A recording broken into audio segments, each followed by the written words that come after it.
네, 뉴욕 증시 상황 좀 체크를 해보고 왔습니다. 이제 국내로 좀 넘어가서요. 어떠한 소식들이 있는지 제대로 보도록 하겠습니다. 자, 오늘 모닝 뉴스에서는 6가지 또 중요한 이런 뉴스들이 준비가 좀 되어 있는데요. 우선은 HBM 쪽과 관련해서 하이닉스가 조금 더 신중한 모습을 보여야 된다. 이런 얘기를 하고 있습니다.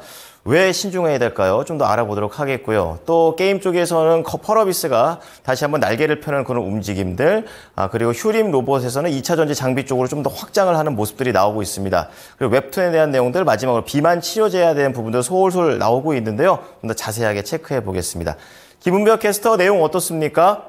네, 수요일 장마감 이후부터 개장 전까지 중요한 소식들 함께 모아봤습니다. 오늘도 6가지 소식들 함께 준비되어 있고요. 먼저 헤드라인 통해서 함께 만나보겠습니다. 네, 첫 번째 소식입니다. 류병훈 SK하이닉스 부사장이 HBM 투자에 더 신중해야 된다고 이야기했습니다.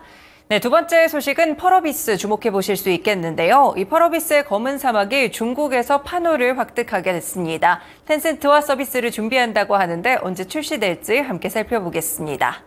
네, 세 번째 소식도 함께 살펴보시죠. 휴림 로봇이 바로 2차 전지 장비 업체인 EQ셀 인수에 속도를 내고 있는데 신사업 다각화 측면에서 주목해 볼 수 있겠습니다. 네 번째 소식입니다. 최근에 석유와 가스 테마 상당히 핫하죠. 우드사이드 측에서 한국의 가스전이 장래성이 없다라고 이야기를 하자 정부 측에서는 사실이 아니라며 선을 그었습니다. 다섯 번째 소식입니다. 네이버 웹툰이 이제는 나스닥 상장에 본격적으로 박차를 가하고 있는 상황 속에서 나스닥 상장 이후에는 일본 시장을 공략할 것이라는 분석이 나왔습니다. 네, 마지막 소식입니다. 이제 드디어 여름이 왔는데요. 날씨가 더워지면서 비만 치료제 관련 종목들이 함께 주목을 받고 있습니다. 이렇게 6가지 소식들 오늘도 함께 살펴보시죠. 네, 첫 번째 소식부터 함께 확인해 보겠습니다. 이번에 류병훈 SK하이닉스 미래전략 담당 부사장이 HBM에 대해서 신중한 투자가 필요하다는 이야기를 밝혔습니다. 이 류 부사장은 SK하이닉스 뉴스룸의 인터뷰를 통해 인공지능 서비스가 고도화될수록 메모리 월이 한계로 지적된다고 이야기했는데요. 이를 극복할 제품으로 HBM이 떠오르고 수요도 앞으로 더 증가할 것이라고 이야기했습니다. 여기서 언급된 메모리 월은 다음에 처리해야 할 데이터가 메모리에 도달하지 못해서 프로세서가 대기해야 되는 상황을 볼 수 있겠는데요. 류 부사장은 다수의 인공지능 기업들이 모험 자본의 손을 빌리고 있고 포모로 인한 수요도 존재한다라고 단호하게 이야기했습니다. 그러면서 HBM 시장에 대한 투자에 대해서 신중론에 나설 필요가 있다는 점을 함께 강조했는데요. 인공지능 데이터 센터의 구축 속도까지 감안했을 때 신중하게 투자를 늘려야 한다면서 앞서 메모리 업체들은 과도한 캐파 확대 경쟁을 벌이다가 지난해 반도체가 다운턴으로 돌아서게 되면서 수익성이 크게 떨어졌습니다. 이에 류 부사장은 SK하이닉스의 투자 기조를 보수적으로 유지하면서 수익성을 챙기겠다는 전략을 함께 기록했는데요.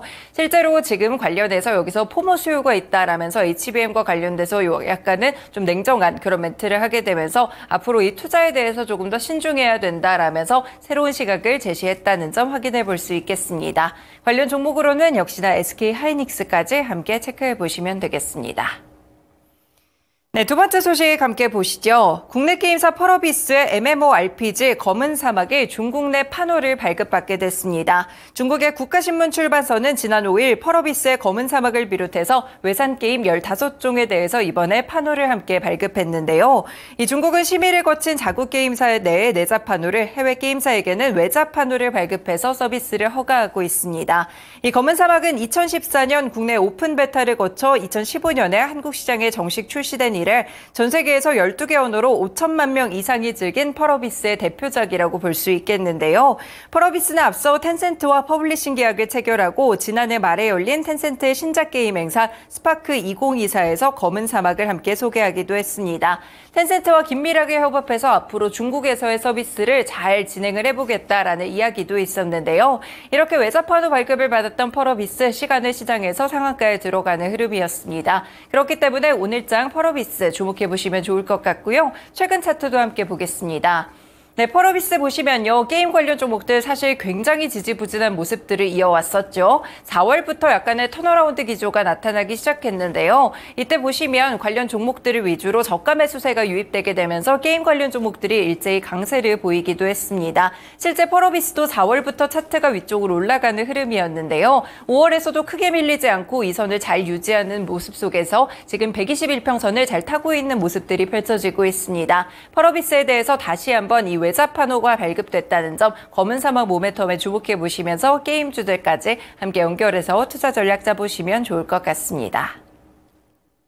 네, 다음 소식으로 넘어가 보겠습니다. 세 번째 소식인데요.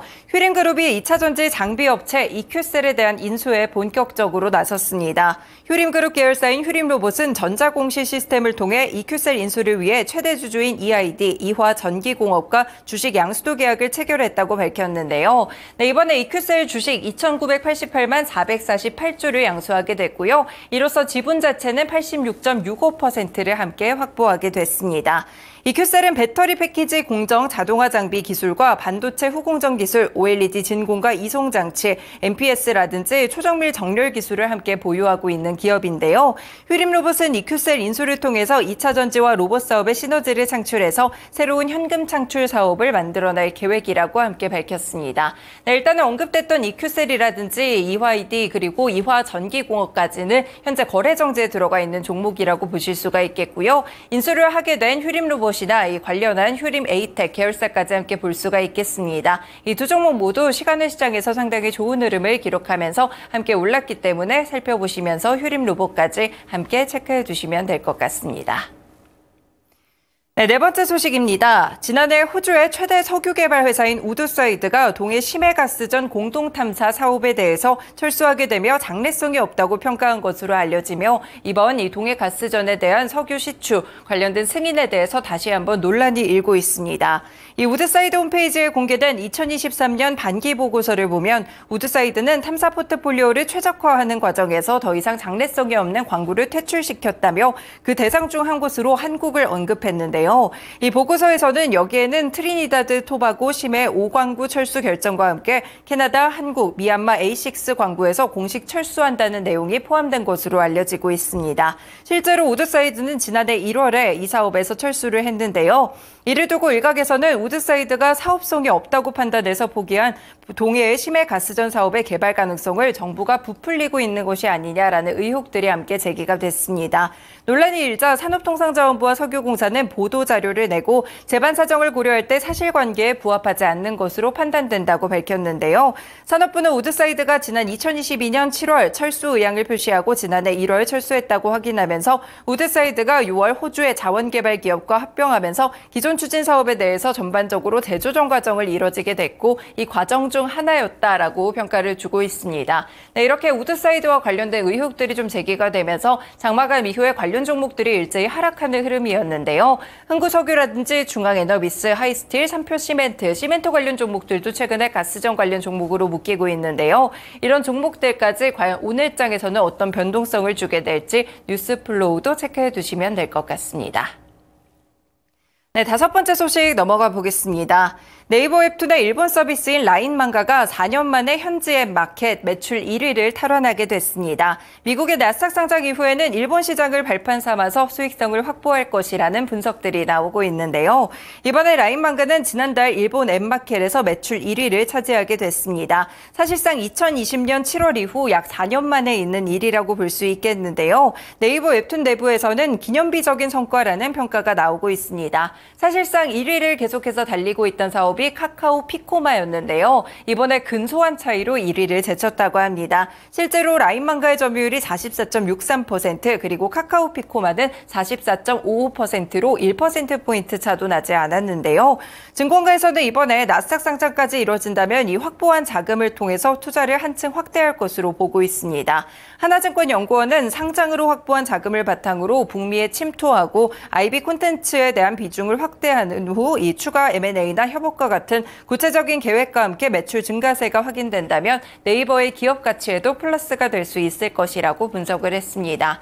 네, 이렇게 네이버 웹툰과 관련돼서 상장, 이제 다시 한번 증권신고서까지 제출을 한 상태이기 때문에 계속해서 부각이 되고 있는 뉴스인데요. 관련 종목으로는 미스터블루나 와이랩, DNC 미디어, 핑거스토리 같이 웹툰 관련 종목들도 함께 체크해 두시면 될 것 같습니다.